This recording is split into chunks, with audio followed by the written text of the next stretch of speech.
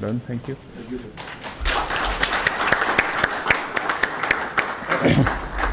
And now finally I take the privilege to invite the Honorable Prime Minister of Pakistan to give us our valuable thoughts. Prime Minister of Pakistan.